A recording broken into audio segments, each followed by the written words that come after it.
ছাত্ৰ ছাত্ৰীসকল, আজি মই তোমালোকৰ অষ্টম শ্ৰেণীৰ অৰ্থাৎ ক্লাছ 8ৰ অংকুৰণ পাঠ্যপুথিৰ 13 নং পাঠত থকা হোমী জাহাংগীৰ ভাৱা নামৰ এই পাঠটোৰ ক্ৰিয়াকলাপসমূহক সমাধান কৰি দিম। গতিকে ভিডিঅ'টো শেষলৈকে চাই যাবা আৰু এতিয়ালৈকে যদিহে চেনেলটো ছাবস্ক্ৰাইব কৰি লোৱা নাই কৰি লোৱা, কাৰণ তোমালোকৰ এনে ধৰণৰ ভিডিঅ'বোৰ ইয়াতে পাই থাকিবা। প্ৰথম ক্ৰিয়াকলাপটোত দিয়া আছে যে পাঠটো পঢ়ি প্ৰশ্নবোৰৰ চমু উত্তৰ দিয়া। তোমালোকে পাঠটো ভালদৰে পঢ়িবা। ক প্ৰশ্নটোত সুধিছে যে টোপনি পাতল ল'ৰাজনৰ নাম কি? ইয়াৰ উত্তৰত তোমালোকে লিখিবা যে টোপনি পাতল ল'ৰাজনৰ নাম হোমী জাহাংগীৰ ভাৱা। হটোত সুধিছিল ল'ৰাজনৰ টোপনি পাতল হোৱাৰ কাৰণ কি আছিল? ইয়াৰ উত্তৰত তোমালোকে লিখিবা ল'ৰাজনৰ টোপনি পাতল হোৱাৰ কাৰণ আছিল ল'ৰাজন অতিশয় তীক্ষ্ণ বুদ্ধিৰ। তীক্ষ্ণ মানে চোকা বুদ্ধিৰ মানে। গটোত সুধিছিল চিকিৎসকক দেখুৱাই অনাৰ পাছত মাক দেউতাকে ল'ৰাজনৰ বাবে কেনে ব্যৱস্থা ল'লে? ইয়াৰ উত্তৰ তোমালোকে লিখিবা চিকিৎসকক দেখুৱাই অনাৰ পাছত মাক দেউতাকে ল'ৰাজনৰ বাবে মনোযোগ বিজ্ঞানৰ প্ৰতি আকৰ্ষিত কৰিবলৈ চেষ্টা কৰিলে। ঘটোত সুধিছিল হোমী জাহাংগীৰ ভাৱাৰ কি বিষয়ত ৰুচি আছিল? ইয়াৰ উত্তৰত তোমালোকে লিখিবা হোমী জাহাংগীৰ ভাৱাৰ ভৌতিক শাস্ত্ৰ, গণিত শাস্ত্ৰৰ লগতে সংগীত আৰু চিত্ৰকলা বিষয়ত ৰুচি আছিল। অঙাটোত সুধিছিল যে তেখেত লণ্ডনলৈ কিয় গৈছিল? ইয়াৰ উত্তৰ তোমালোকে লিখিবা তেখেত লণ্ডনলৈ ইঞ্জিনিয়াৰিং পঢ়িবলৈ গৈছিল। প্ৰথম চটোত সুধিছিল দুৰাবজী টাটা ট্ৰাষ্টৰ সহায়ত তেখেতে কি অনুষ্ঠান প্ৰতিষ্ঠা কৰে? ইয়াৰ উত্তৰ তোমালোকে লিখিবা দুৰাবজী টাটা ট্ৰাষ্টৰ সহায়ত তেখেতে Tata institute of fundamental research প্ৰতিষ্ঠা কৰে। দ্বিতীয় চটোত সুধিছিল স্বাধীনতাৰ পাছত তেখেত কি আয়োগৰ মুৰব্বী হিচাপে নিযুক্ত হৈছিল? ইয়াৰ উত্তৰ তোমালোকে লিখিবা স্বাধীনতাৰ পাছত তেখেত পৰমাণু শক্তি আয়োগৰ মুৰব্বী হৈছিল।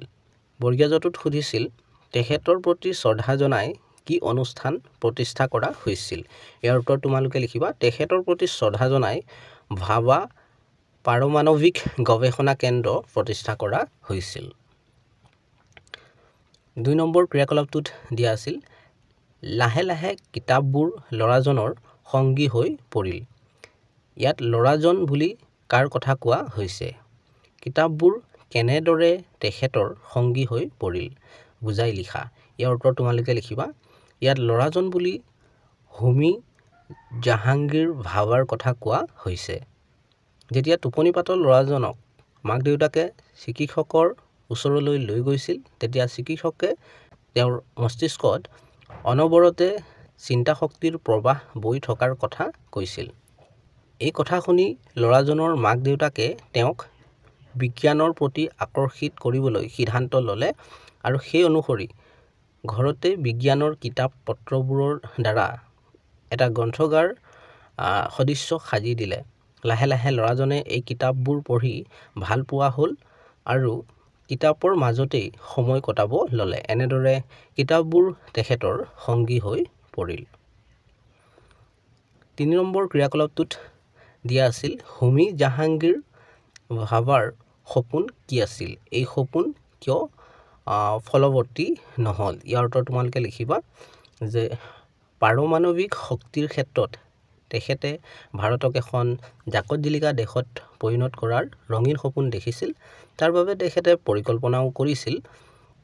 তেখেতৰ সপোন বাস্তৱত পৰিণত হোৱাৰ আগতে এক বিমান দুৰ্ঘটনাত পতিত হৈ তেখেতৰ মৃত্যু হৈছিল। 4 নম্বৰ ক্ৰিয়াকলাপটোত দিয়া আছিল যে হোমী জাহাংগীৰ ভাৱাই ভাৰতবৰ্ষক ভাল পাইছিল। এই কথা পাঠটোত কেনেধৰণে প্ৰতিফলিত হৈছে লিখা। মই ইয়াতে লিখি দিছোঁ। ইয়াৰ উত্তৰত তোমালোকে ভিডিঅ'টো ৰখাই লিখি ল'বা। মই এইবোৰ পঢ়ি নাযাওঁ কাৰণ ভিডিঅ'টো এনেই বেছি দীঘলীয়া হৈ যাব। 5 নম্বৰ ক্ৰিয়াকলাপটোত দিয়া আছিল যে হুমি জাহাংগীৰ ভাবা পাঠটোত থকা বিভক্তিযুক্ত শব্দবোৰ বাছি উলিয়াই লিখা। মই ইয়াতে লিখি দিছোঁ, তোমালোকে লিখি ল'বা। ঠিক একেদৰে 6 নম্বৰ ক্ৰিয়াকলাপটোত দিয়া আছিল নিম্নলিখিত শব্দকেইটাৰ পৰা বিভক্তিবোৰ বাছি উলিয়াই সেইবোৰ কি কাৰকত ব্যৱহাৰ হৈছে লিখা। মই ইয়াতে লিখি দিছোঁ, তোমালোকে ভিডিঅ'টো ৰখাই লিখি ল'বা। 7 নম্বৰ ক্ৰিয়াকলাপটোত দিয়া আছিল তলৰ বাক্যবোৰৰ আঁচটনা পদবিলাকৰ বিভক্তি নিৰ্ণয় কৰা আৰু কাৰকৰ নাম লিখা। মই তেনেদৰে লিখি দিছোঁ, তোমালোকে লিখি ল'বা এইবোৰ। 8 নম্বৰ ক্ৰিয়াকলাপটোত দিয়া আছে যে খালী ঠাই পূৰ কৰা। ইয়াত ব্ৰেকেটত দিয়া আছে কি আঁচটনা শব্দবোৰৰ বিপৰীত অৰ্থ বুজোৱা শব্দ লিখা। ইয়াত আমি বিপৰীত অৰ্থবোৰ লিখিব লাগে। এই শব্দবোৰৰ তলত যিবোৰ আঁচটনা আছে সেই শব্দবোৰৰ বিপৰীত অৰ্থবোৰ ইয়াতে লিখিব লাগিছিল। মই ইয়াতে লিখি দিছোঁ, তোমালোকে লিখি ল'বা। 9 নম্বৰ ক্ৰিয়াকলাপটো দিয়া আছিল বাক্য ৰচনা কৰা। তো কেইটামান শব্দ দিয়া আছিল অৱদান, ধাউতি, জাকত জিলিকা, তেনেদৰে মই এইবোৰ শব্দ ব্যৱহাৰ কৰি বাক্য ৰচনা কৰি দিছোঁ। তোমালোকে ভিডিঅ'টো ৰখাই এইবোৰ লিখি ল'বা। 10 নম্বৰ ক্ৰিয়াকলাপটোত দিয়া আছে যে যুক্তাক্ষৰ বহুৱাই শব্দটো সম্পূৰ্ণ কৰা। মই ইয়াতে বহাই দিছোঁ যুক্তাক্ষৰবোৰ, তোমালোকে লিখি ল'বা।